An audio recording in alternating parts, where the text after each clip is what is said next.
First Lady Melania Trump headlines tonight's Republican National Convention. And tonight, for the first time in modern American history, the nation's top diplomat speaks at a political convention. We are continuing our 360 coverage tonight. Chief Investigator Tony Kovaleski has a look back at Night 2 of the RNC.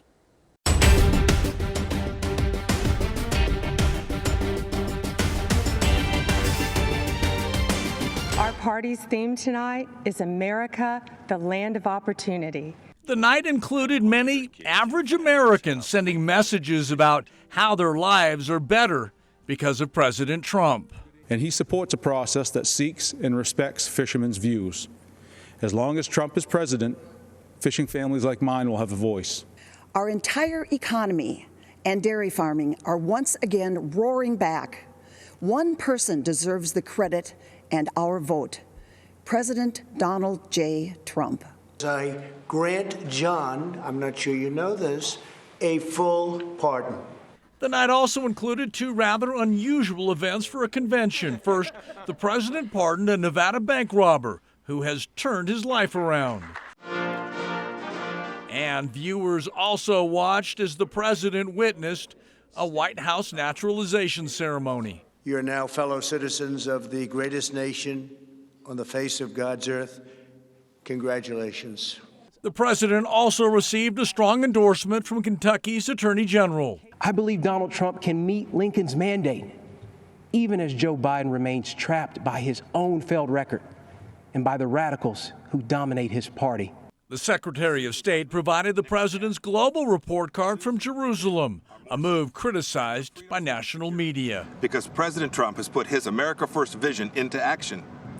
It may not have made him popular in every foreign capital, but it's worked. The night's featured speaker, First Lady Melania Trump, live from the Rose Garden. I'm here because we need my husband to be our president and commander-in-chief for 4 more years. He's what is best for our country.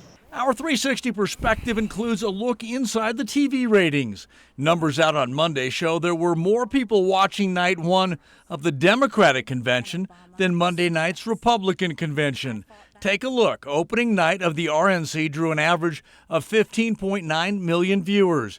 A week before, the DNC drew an average of 18.7 million viewers, a difference of about 3 million viewers, leaving Republicans with a challenge for Night 2. I believe that we need my husband's leadership now more than ever in order to bring us back once again to the greatest economy and the strongest country ever known.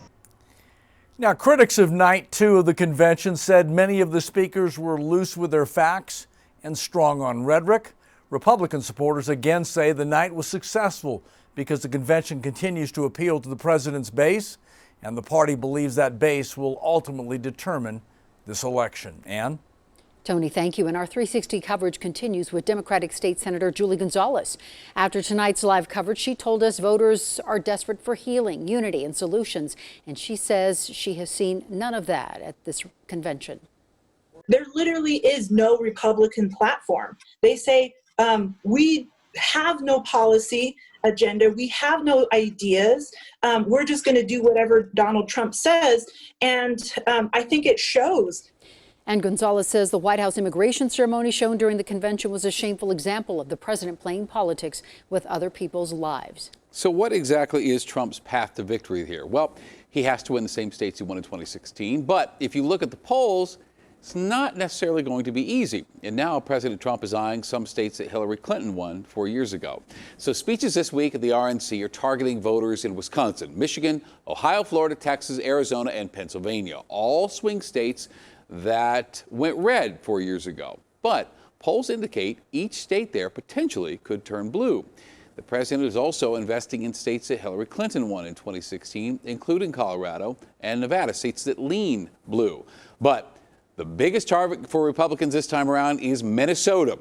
Republicans have not won there since 1972, but last time around, Trump came awfully close. In 2016, President Trump spent just $30,000 there. He's expected to spend more than $10 million in that state this year.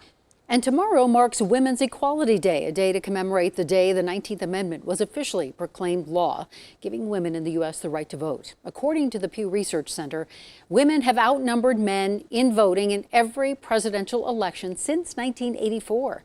Most recently, in 2016, 63% of eligible women voted, compared to 59% of men. We will continue our 360 coverage tomorrow on Denver 7 News at 10. On night 3 of the RNC, we expect to hear from Vice President Mike Pence and the Second Lady, along with Kellyanne Conway and 2 former NFL players.